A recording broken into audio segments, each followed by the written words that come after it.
어떤 모임에서나 좀 착한 사람이 있고 좀 나쁜 사람이 있습니다. 모두 다 착하면 얼마나 좋겠습니까? 그런데 안 그럴 때가 꽤 많습니다. 가족을 봐도 그렇습니다. 우리 가족은 모두 다 착하다, 그럴 수 있습니다. 좋은 일입니다. 그런데 좀 시간이 좀 지나봐야 좀 더 확실히 알 수 있습니다. 자녀들이 좀 더 성장하면 달라질 수도 있고, 자녀들이 나중에 결혼해서 며느리, 사위가 생기고 또 손자, 손녀가 생기면 이게 또 좀 달라질 수도 있습니다. 우리 가족 중에서 부모님이 좀 연로해지시고 병약해지시면 이게 좀 이상해질 수도 있습니다. 우리 가족이 다 착한 것 같았는데 가정에 어떠한 좀 위기 상황이 생기니까 그게 아니었구나, 이런 사실을 알게 되기도 합니다. 학교 다닐 때 친구들은 어땠습니까? 또 남자들 같은 경우는 군대 가서 정말 별의별 인간들을 다 만나보기도 합니다. 직장에 취직하고 직장 생활할 때는 이거 완전히 정글 같다는 생각을 하기도 합니다. 어떻게 저렇게 비열한 인간들이 있냐?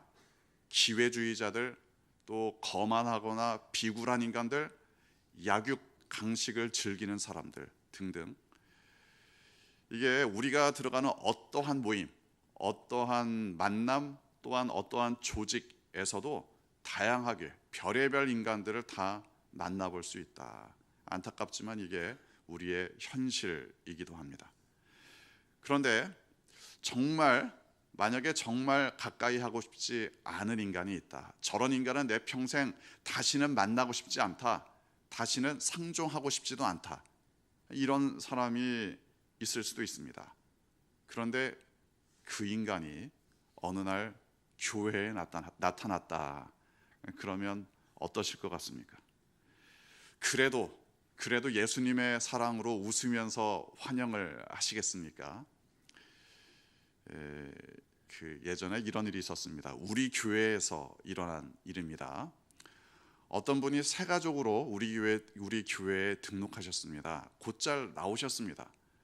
그런데 이분이 교회를 다니시다가 어느 날부턴가 갑자기 교회를 안 나오셨습니다. 왜 그랬느냐? 이분의 말씀이 그렇습니다. 새 가족으로 우리 교회를 어느 정도 좀 다니시고 있었는데 어느 날 또 누군가가 새 가족이라고 우리 교회에 등록을 하셨답니다. 그런데 그 사람이 누구였느냐? 자기가 사회생활할 때 그야말로 관계가 나쁘고 욕하고 싫어했던 사람이라는 거죠. 아니, 어떻게 저런 인간이 교회에 나올 수 있냐? 나 저런 인간하고 같이 교회를 못 다니겠다. 결국에는 두 분 다 우리 교회를 안 나오고 계십니다. 사실은 참 안타까운 이야기입니다. 교회도 사실은 사람이 모이는 곳이다 보니까 다양한 사람들이 있습니다. 교회에도 좀 더 착한 사람이 있고, 교회이기는 하지만 착하다고 말하기는 좀 어려운 사람도 있습니다. 그럼에도 불구하고 만약 내가 싫어할 만한 사람, 정말 저런 인간은 다시는 상종하기도 싫다, 이런 인간이 교회에 나타났다. 아무리 교회가 사랑을 강조하지만, 아무리 예수님은 모든 사람들을 위해 돌아가셨지만 저런 인간은 좀 피하고 싶다, 이런 마음이 들 수도 있지 않겠습니까? 사실 오늘 성경 본문은 입장에 따라서는 굉장히 힘든 말씀이 될 수도 있습니다. 만약 내가 둘째 아들의 입장이다, 그러면 이건 감사한 이야기입니다. 나를 받아준다, 나를 용서해준다, 이거 얼마나 감사한 일입니까? 하지만 둘째 아들 같은 인간을 내가 받아주어야 하는 입장이다, 완전히 다른 이야기입니다. 저런 인간은 다시는 상종하고 싶지 않다, 그런데 그런 인간을 받아주어야 한다, 그런 입장이라면 이 본문은 현실적으로 정말 힘든 이야기입니다. 하지만 오늘 본문에서 일어난 일 그대로입니다. 아무 책망 없이 그런 인간을 받아주었다. 아버지는 아무 말 없이 둘째 아들을 안아줍니다. 왜 돌아왔냐? 좀 더 돌아다니지, 이렇게 책망하지 않았습니다. 좀 모양새를 보니까 생고생을 하고 돌아온 모양인데 어디 좀 더 고생 좀 하고 오지, 이렇게 비아냥거리거나 쏘아붙이지도 않았습니다. 아무 말 없이 아버지는 안아 주었습니다. 만약 내가 둘째 아들이다, 그러면 이건 얼마나 감사한 이야기입니까? 나를 책망하지 않고, 나를 조롱하지 않고, 나에게 뭐라고 하지 않고 그냥 나를 안아주었다. 얼마나 감격스러운 이야기입니까? 하지만 그런 인간을 받아주어야 하는 입장이라면 완전히 다른 이야기입니다. 하나님이니까 그런 인간들을 받아주시지, 나는 힘들다, 그럴 수도 있습니다. 현실적으로 이런 인간을 받아주는 건 쉽지 않은 이야기입니다. 하지만 적어도 나를 받아주신 하나님의 사랑이 어떠한 것인지 그건 분명히 알아야 합니다. 나를 받아주시는 사랑이 어떠한 것인지를 내가 알아야 합니다. 뿐만 아니라 내가 누군가를 받아줄 때 나의 사랑은 어떠한 것이 되어야 하는지 그것도 알아야 합니다. 본문에서 아버지는 아들이 돌아온 것만으로도, 그 행색만으로도 상황을 다 파악합니다. 그리고 사실은 언제 돌아올지 모르는 이 아들을 기다리면서 먼 곳을 항상 바라보고 있다가 아들을 맞이합니다. 어디 이놈이 어떻게 나오는지 두고 보자, 이렇게 하지 않았습니다. 그냥 먼저 달려가서 말없이 아들을 안아 주었습니다. 아버지 하나님의 사랑은 바로 이런 겁니다. 죄인이 돌아오면 돌아오는 것만으로도 충분합니다.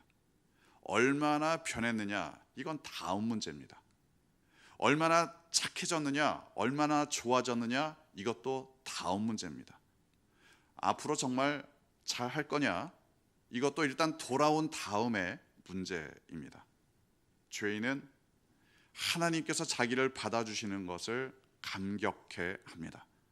하지만 다른 죄인들이 돌아올 때 죄인들은 죄인들을 경계하기도 합니다. 어느 정도는 이것도 현실이기도 합니다. 예를 들어 사도 바울이 회심했을 때 교회가 처음부터 반겼느냐? 그렇지 않았습니다. 사도 바울이 예수님을 믿고 돌아왔지만 예루살렘 교회의 성도들은 처음에는 반신반의했습니다. 한때 핍박자였던 바울, 한때 사람들에게 상처를 주었던, 그래서 다시는 상종하기 싫었던 바울, 그래서 돌아왔다고 해도 믿을 수는 없는 바울이었습니다. 바울도 교회에 적응하는 게 힘들었습니다. 바울도 처음 교회에 나왔을 때는 사람들이 반겨주지 않았습니다. 대부분의 사람들은 냉랭하게 대했기 때문입니다. 그야말로 우리가 성인 군자도 아니고 어떻게 아무 말 없이 안아줄 수 있느냐. 하지만 아무 말 없이 나 같은 죄인 받아주신 하나님의 사랑을 기억하시기 바랍니다. 나를 용서하신 그 사랑, 나를 치유하신 그 사랑을 기억하시기 바랍니다. 우리가 추구해야 할 사랑이 바로 그겁니다. 그렇게 사랑하게 해달라고 기억하시기 바랍니다. 우리의 현실은 만만치 않지만 그 사랑을 본받아 사랑할 때, 아무 말 없이 안아줄 때 하나님의 나라가 드디어 이 땅 가운데 이루어지기 때문입니다. 그렇게 사랑하시는 여러분 되시기를 주님의 이름으로 축원합니다.